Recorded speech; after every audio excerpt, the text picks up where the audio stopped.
Welcome to the platform. My name is Sam Omashe. My guest today is none other than General Alabi-Isama, who was the Chief of Staff to the legendary Brigadier Adekunle during the Civil War. And he has also written a book, The Tragedy of Victory, perhaps the best account ever of the Nigerian Biafra Civil War. My column will be read to you shortly.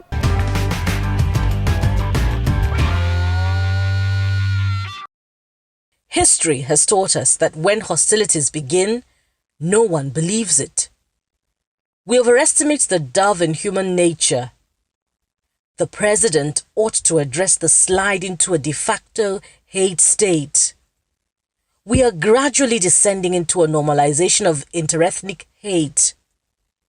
The main failure is not arms from government. We often think the bigger the troops, the heftier the stockpile, the better the security. Knowledge is stronger than arms. But we have no knowledge to fight. We are being destroyed for lack of knowledge, or a resistance to knowledge. Do we not have secret service? Where are they? Did they not know of the Seriki Fulani of Igangan and his atrocities? If they knew, why did they do nothing? It is because they did nothing that they fold their arms as Igbos, preens and struts. The same thing is happening across the country. Lai Mohammed said the bandits here shake Gumi more than the government. That is a tragedy. The falcon cannot hear the falconer. It is because the security failed that they are looking for extra government help. If the sheikh knows them, it means they are not spirits. So, why can't we root them out? Security is about local knowledge. No one can say in the intelligence forces that we don't know who the hoodlums are and where to flush them out. In each forest, there are demons. In each forest, Nigerians farm and hunt. Why is it impossible to trace them? The best technology in the world for this is the drone. It is cheap and works. We cannot make peace by changing service chiefs, but by a strategy and map for victory. It is not generals who win wars, but strategies. We need a word from Asarok. We need the president to address the country. The president achieved an extraordinary milestone by linking the Apapa seaport to the Lagos-Abeokuta-Ibadan rail. The East should be waiting with fanfare over the second Niger Bridge. Ordinarily, it should vibrate over the waves. But what damsel wants a mansion when the houseboy is a rapist? We need to tamp down the tensions. As I noted last week, we cannot be a nation when citizens are less at home when at home. Let's save the powder cake and make a sweet one for everyone.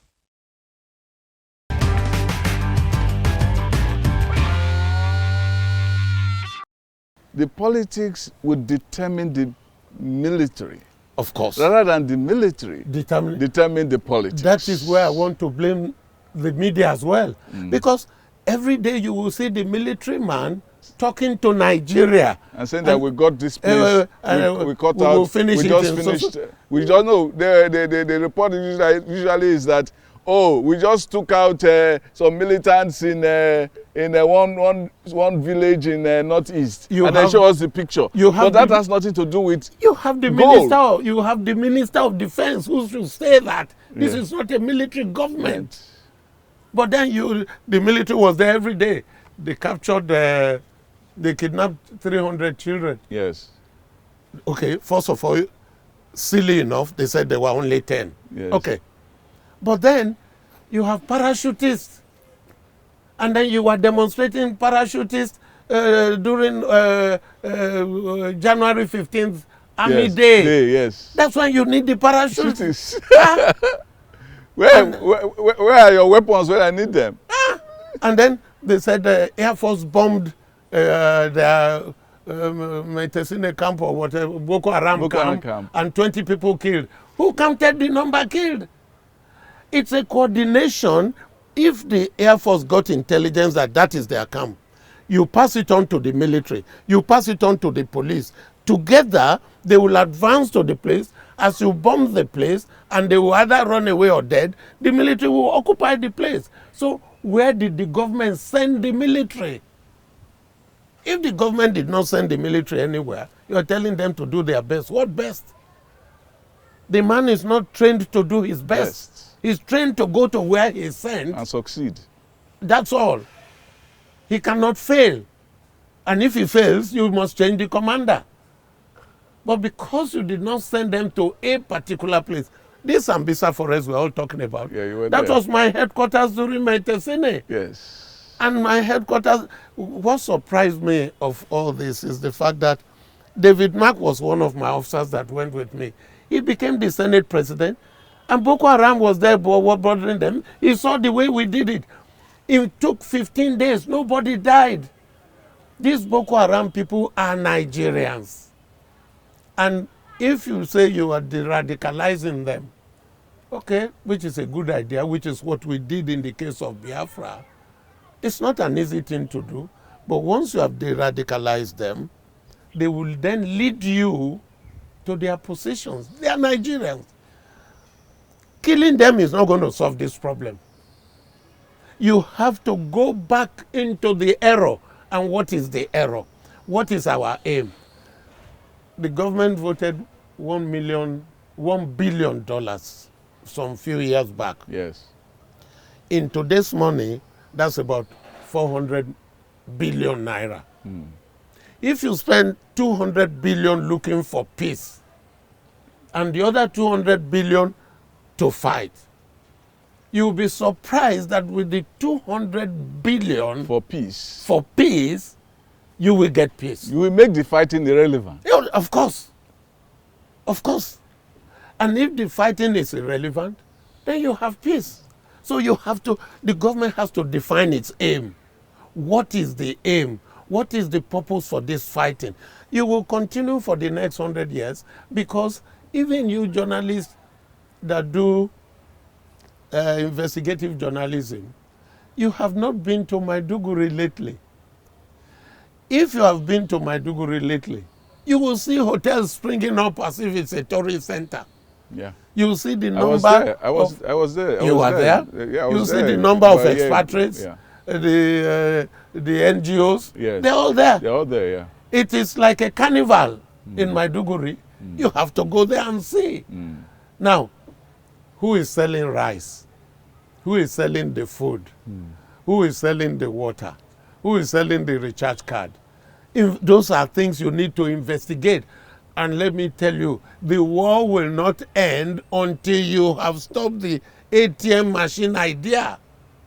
It has become an ATM machine. You see, you cannot fight two wars the same way. My Tisine took 15 days and it was over. How did you do it? And compare it to what they are doing now with the battle over Boko Haram and then the herdsmen crisis. Well, the Boko Haram to me should not last more than 30 days. You have to define the aim. Because by killing bin Laden didn't stop Al-Qaeda.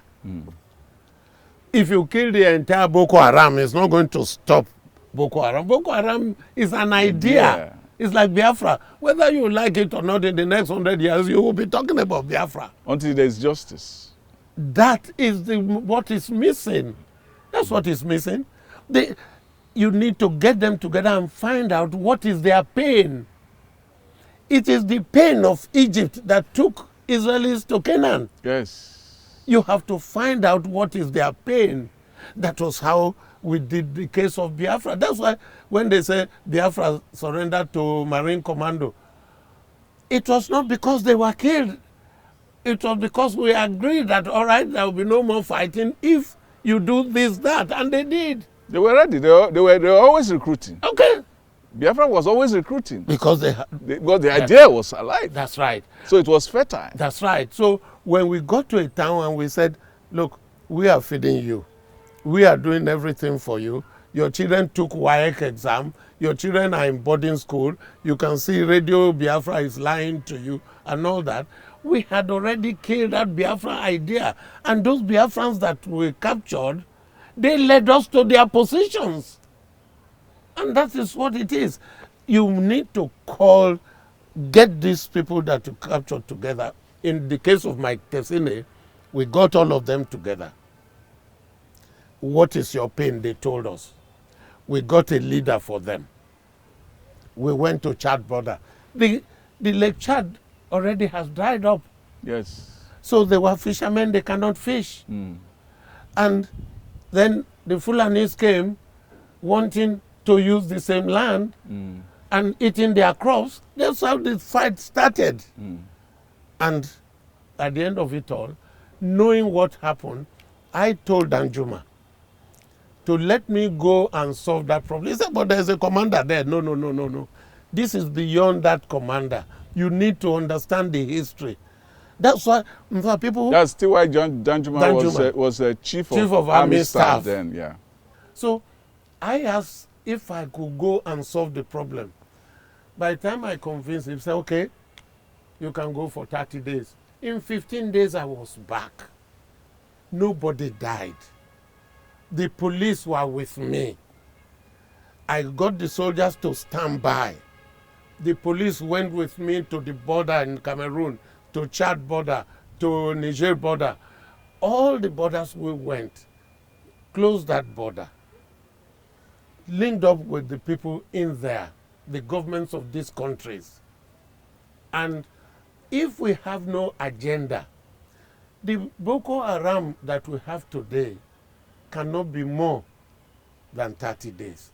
But if we have an agenda, either because we want election coming and we are saving a lot of money and we want to use that money to fight, and the only way to get the money is to say, oh, they killed 20 people in so-so place, in Gwazo. And they said, oh, what should we do now?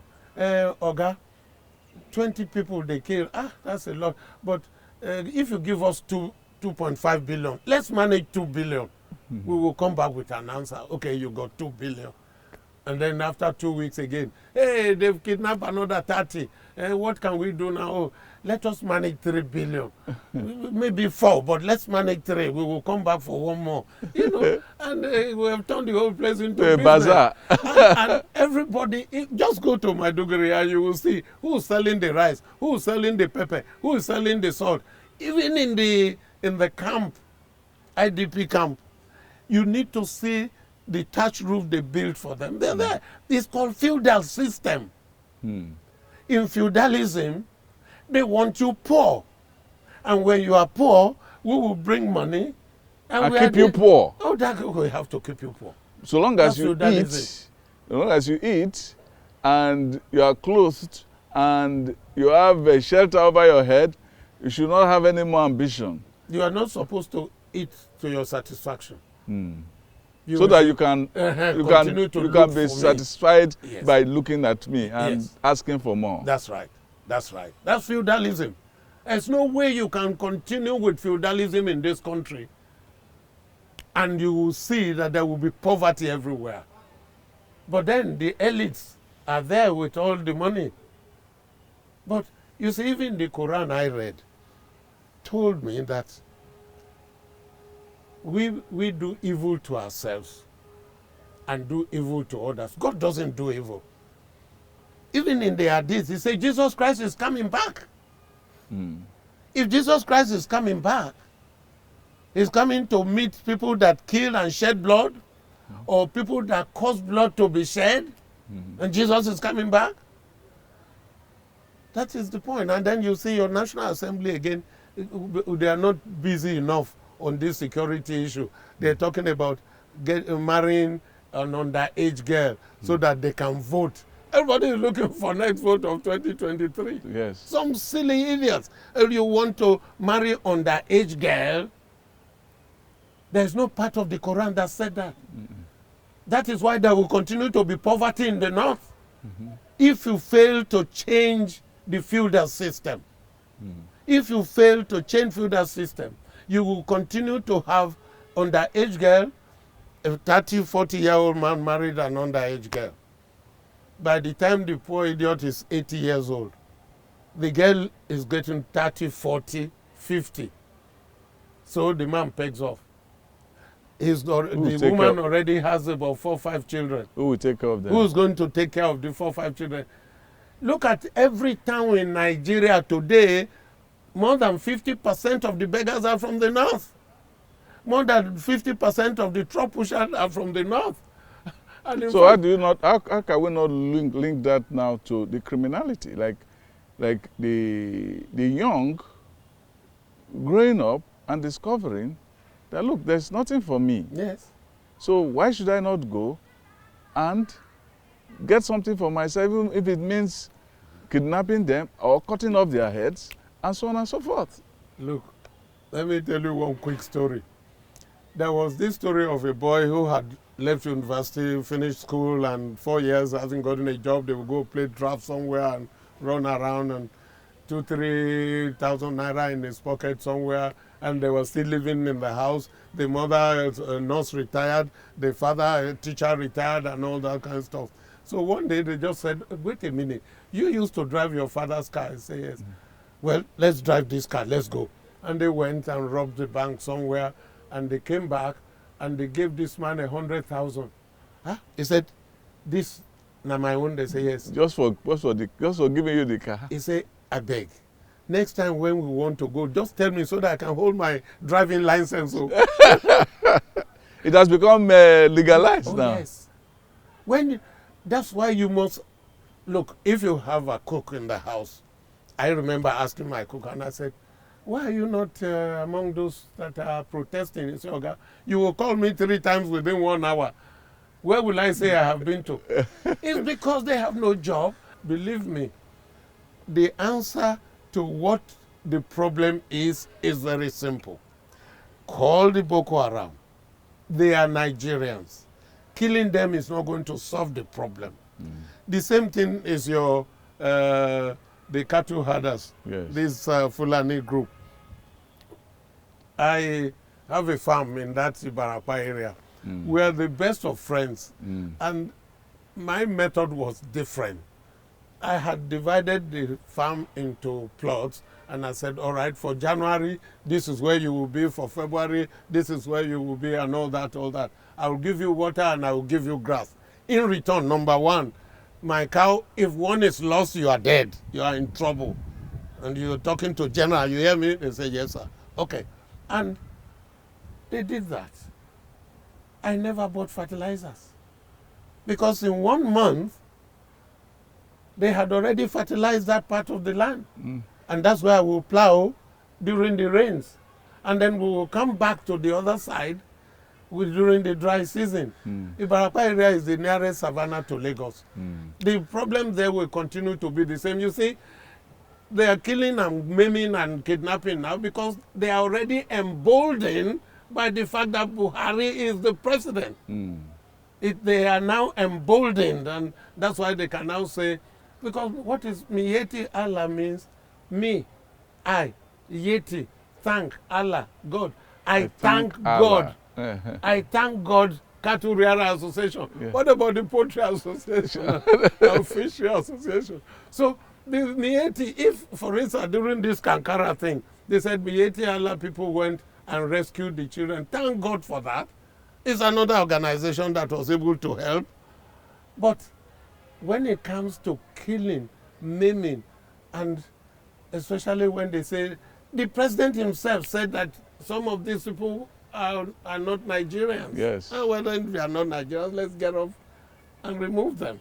Yes. But believe me, what is happening, if we fail to nip it in the bud, it will spread on. And I'm afraid if you fight a second war, you will not see Nigeria again. That is very sad, and that is on the note which we want to end. I want to ask you this question. is the issue of suspicion. How do we outgrow suspicion? Because what happened in Ibarakpa or what happened in Ondo is also part of suspicion. The governor says those in the forest reserves should be registered, and a presidential spokesman condemns him when he obeys the law. Bishop Kuka, who has been on this show, says that there is disenchantment in the land and that the president should not act as though he was ruling over a Muslim nation. That's to summarize what he said in some parts of it. And he's given a quid notice. It doesn't mean that he was speaking against Islam or any religion, was only calling for justice. And the presidency only gives him a slap on the wrist. Akeredolu says those in reserve should, those who are not registered in the reserve, in the forest reserve should quit. Should register. Okay. Or quit the forest. He said they should quit on Yeah, I know. Quit the forest. The forest. Then in Ibadan, in Ibarakpa, somebody comes and says, leave the town and drives them out of town. And then an IGP sends the police and says he wants to arrest them. You didn't arrest the man who wanted to quit, a citizen in Sokoto. You didn't make any statement to support and even corroborate the idea that it is legal for him to have said that those who are not in the forest, who are not registered, should go because there are forest laws in this country. You didn't do that. So this kind of atmosphere creates distrust in the country. How do you now move out of this trinity to a state where we can actually tell truth to ourselves? I want you to conclude on that. Thank you for the Just analysis. briefly, yeah. It is very simple. That's why I started telling you the strategy of trust. The strategy of trust. What is our aim? Once you have the aim right, the rest will follow. For instance, how can, all right, we close the border. Let's use that as the example. You close the border because we wanted our farmers to make money, and then we want to eat what we have and have what we eat and all that kind of stuff. Okay, so you close the border. The central bank was involved and gave loan to farmers. The farmers went to the farm. They were killed. They were not only killed, they beheaded them. And the presidency said they did not get permission to go to the farm. Fine. I agree with that. But here is the silly part of it.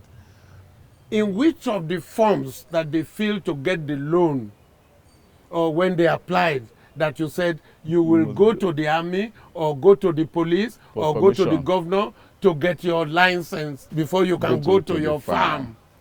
You didn't have that. And it's a strategy of trust. To get that trust, it has to come from the top and must permeate down to the system. Through the system. Because the government now knows that there is a forestry reserve. Should anybody be in the forestry reserve unauthorized? How can we now say something is wrong? They will, you see, the police will go and arrest somebody that they know, that's our man. We are going to arrest him. But in the case of the Fulani man, he's amongst his people. And then they said, in the case of Ibarapa, that's the area where I have this, my farm. And then they will say, oh, the police cannot find the Fulani man. Oh, you cannot find the Fulani man, too bad. Or you can find the other person that fought against, somebody will come to my house to beat me up. Yeah. And luckily for me, he stumbled and fell, and I was able to pick him up. And then police arrest me for picking me up. Idiot. I beg. That's General Alabi-Isama, who has seen it all on this show. There's a Chinese proverb that says, when I was young, I didn't have the wisdom. When I was old, I didn't have the strength. But you seem to have both at 80. Congratulations. Praise the Lord. Hallelujah. Hallelujah. Next is my poem on Leah Sharibu, which will be read to you shortly.